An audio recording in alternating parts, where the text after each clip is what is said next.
अस्सलामुअलैकुम दोस्तों और साथियों, उम्मीद है आप लोग खैरियत से होंगे।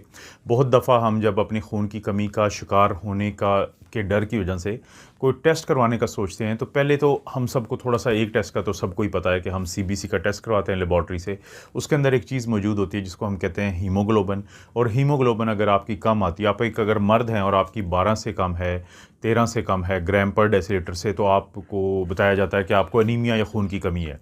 इसी तरह से ख़वातीन में 11.5 ग्राम पर डेसीलीटर से कम हो तो समझा जाता है कि उनको खून की कमी है। और पाकिस्तान क्योंकि एक मेल नरिश सोसाइटी है, पाकिस्तान की अक्सर आबादी की खुराक जो है वो बहुत कम है, और ख़वातीन में खसूसी तौर पे मैं ज़िक्र करूँगा कि माहवारी की वजह से उनमें क्योंकि आयरन की कमी और खुराक की कमी की वजह से भी आयरन की कमी, तो अक्सर लोगों के ज़हन में जो खून की कमी की जब कोई बात आती है तो वो हमेशा ये कहते हैं कि हमें आयरन की कमी दूर करनी चाहिए। लेकिन सवाल पैदा होता है कि आपको कैसे पता चलेगा कि आयरन की कमी है या नहीं। तो इस सिलसिले में एक गलती होती है, जो बुनियादी गलती है, डॉक्टर्स भी करते हैं और मरीज़ भी करता है कि सिंपल कोई आयरन का एक टेस्ट करवा लेते हैं। ऐसा नहीं होता, बल्कि आयरन स्टडीज़ आपको करवानी चाहिए। जो आयरन स्टडीज़ होती हैं, जिस तरह के नाम से भी ज़ाहिर है, ये स्टडीज़ हैं, ये स्टडी नहीं है। स्टडीज़ इस तरह, इसका ये मतलब है कि आपको एक से ज़्यादा चीज़ें मालूम होनी चाहिए अपने आप को आयरन डेफिशिएंसी एनीमिया का मरीज़ कहलाने के लिए, या आपको ये खुद तशख़ीस अगर आप करना चाहते हैं और अपने डॉक्टर के साथ मिलकर करना चाहते हैं, तो आपके जो बुनियादी आयरन स्टडीज़ के टेस्ट होते हैं उसमें ना सिर्फ ये कि आपका आयरन का लेवल चेक होना चाहिए, बल्कि आपके जिस्म के अंदर स्टोर आयरन कितना है, जिसको हम फेरेटिन कहते हैं, वो उसका लेवल होना चाहिए। आपका ट्रांसफेरन सैचुरेशन कितनी है वो होना चाहिए। इसी तरह से पेरिफेरल ब्लड पिक्चर एक चीज़ होती है जिसका मैं थोड़ा सा आगे बता देता हूँ, वो होना चाहिए। और आयरन की कमी को मालूम करने के लिए तकरीबन नहीं करवाया जाता बोन मैरो की बायोप्सी, उसकी ज़रूरत नहीं होती, लेकिन अगर आप करवा भी लेते हैं तो उसमें क्या आएगा वो भी मैं आगे जाके बता देता हूँ।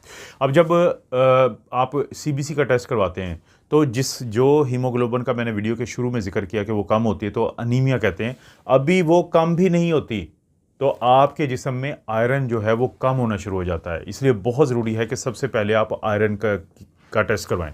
अब फ़र्ज़ करें कि आपने आयरन का सिंपल टेस्ट करवा लिया। जो आयरन का टेस्ट होता है, अगर किसी का लेवल 30 से कम आ जाए, 30 जिसको हम माइक्रोग्राम पर डेसीलीटर कहते हैं, उससे कम आ जाए, तो सोचा जाता है कि इसको आयरन की कमी है। लेकिन ये जो खून के अंदर आयरन आपका टेस्ट हुआ है, इसकी भी कमी होने से पहले अंदर जो पहले स्टोर आयरन होता है आपके जिस्म में, जो इकट्ठा हुआ है, जिसको हम फेरेटिन कहते हैं, तो उसकी कमी पहले वाक़या होती है। यानी पहले उसकी कमी होगी, फिर आपका आयरन का लेवल कम होगा, फिर आपके जो हीमोग्लोबिन को लेके जा रहे होते हैं रेड ब्लड सेल, उनकी शक्ल चेंज होगी, और आखिर में कहीं जाके आपको सीबीसी से हीमोग्लोबिन कम होना पता चलेगा। इसीलिए आपने देखा होगा कि जब किसी को आयरन की कमी हो और दवाई उसको दी जाती है, तो वो बाद में कहते हैं हम तो इतने दिनों से ले रहे हैं, तो हमारा आयरन का लेवल नहीं पूरा हुआ, खून नहीं बन रहा हमारा। उसकी वजह ये होती है कि पहले आपका स्टोर पूरा होगा। इसलिए जब भी आपने इस तरह का टेस्ट करवाना है तो आयरन की स्टडीज़ करवाएं। फेरेटिन क्या है? फेरेटिन कहते हैं टोटल बॉडी स्टोर्ड आयरन, कि जो आपके जिस्म के अंदर आयरन स्टोर हुआ होता है, इसको हम कहते हैं फेरेटिन। अगर किसी का 12 नैनोग्राम पर एमएल से कम हो जाए, तो इसका मतलब है कि आपको फेरेटिन की कमी है। लेकिन एक बात ज़हन में रखें कि ये जो 12 है, ये क्योंकि तमाम एक ऐसा टेस्ट है जिस पे थोड़ा बहुत प्लस माइनस होता है। कुछ लोग कहते हैं कि ये टेस्ट इतना कम हो जाना चाहिए, क्योंकि ये जो टेस्ट का स्टैंडर्ड बनाया गया है, इसमें वो ख़वातीन भी शामिल हैं जिनको माहवारी चल रही होती है, लेकिन उनके अंदर आयरन की कमी हो चुकी होती है, चाहे उनको अनीमिया ना हो। तो इसलिए फेरेटिन का वो लेवल जिसको हम 30 नैनोग्राम पर एमएल कहते हैं, अगर किसी का ये इतना हो लेवल, ये से कम हो और उसको अनीमिया भी हो, यानी हीमोग्लोबिन उसकी कम हो, तो फिर कहते हैं कि इसके अंदर आयरन का स्टोर कम है। अच्छा, किसी में जब आयरन का स्टोर्ड आयरन कम होता है, तो फिर आयरन की भी कमी हो जाती है। आयरन का जो नॉर्मल वैल्यू, जैसे मैंने जिक्र किया, वो 30 माइक्रोग्राम पर डेसीलीटर होता है। अगर किसी में इससे कम हो जाए, तो इसका मतलब है कि आयरन की कमी हो गई, यानी फेरेटिन स्टोर की कमी हो गई, फिर आयरन की कमी होगी। अब एक प्रोटीन होती है जो हमारे खून के अंदर आयरन को लेकर घूमती फिरती है, ट्रांसपोर्ट करती है। ट्रांसपोर्ट का मतलब होता है एक जगह से दूसरी जगह पोर्टिंग करना, लेके जाना। इसका नाम होता है ट्रांसफेरन प्रोटीन। अब जो ट्रांसफेरन होती है, ये घूम रही है, आयरन कम हो गया, आपके जिस्म को ज़्यादा चाहिए होता है, तो आप बोन मैरो को चाहिए होता है वो रेड ब्लड सेल या हीमोग्लोबिन बनाने के लिए, या उसको शामिल करने के लिए रेड ब्लड सेल में। अब वो ट्रांसफेरन प्रोटीन जब कम, उसको पता चलता है कि आयरन कम है, तो वो अपनी तादाद बढ़ा देती है। ट्रांसफेरन अपने आप को बढ़ा देती है, लेकिन आयरन तो कम है, तो जो आयरन उसके साथ अटैच हो रहा होता है, जिसको हम सेचुरेशन कहते हैं, कि जो ट्रांसफेरन है उसकी कितनी सेचुरेशन है, वो तो कम हो जाएगी तादाद, ट्रांसफेरन की बढ़ी है, आयरन की नहीं बढ़ी, तो ये ट्रांसफेरन सेचुरेशन कम हो जाएगी। तो जो आपकी आयरन स्टडीज़ है उसका एक बहुत अहम हिस्सा क्या है, ट्रांसफेरन सेचुरेशन, वो 15% से कम हो जाए। यानी आपने जो आयरन स्टडीज़ करवानी है उसमें ये सारी चीज़ें शामिल हैं।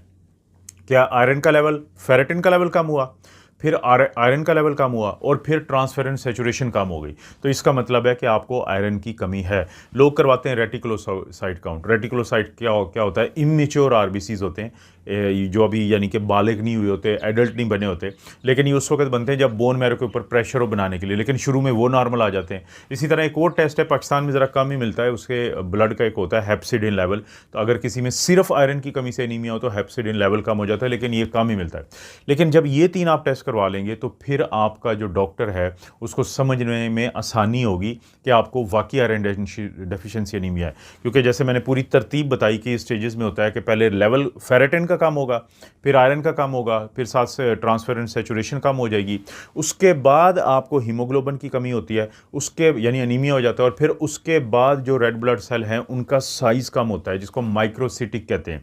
और क्योंकि हीमोग्लोबिन भी कम है तो हाइपोक्रोमिक भी, तो ये क्या बनते हैं, माइक्रोसिटिक हाइपोक्रोमिक अनीमिया। लेकिन ये कब जाके होगा, आखिर में जाके होगा। और जब बहुत ज़्यादा आयरन की कमी हो जाती है तो जो आपका पेरिफेरल ब्लड पिक्चर, यानी सीबीसी तो ब्लड का टेस्ट था, फिर पेरिफेरल ब्लड पिक्चर करवाई जाती है कि पूरा गौर से देखा जाता है। तो उसके अंदर 2 मखसूस किस्म के सेल मिलते हैं।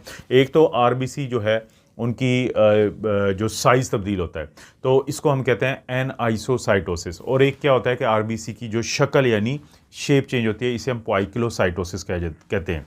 तो ये चीज़ें यानी ये मुख्तलिफ इनकी शक्लें और साइज़ होते हैं, तो डॉक्टर को आइडिया हो जाता है कि आयरन डेफिशिएंसी एनीमिया है।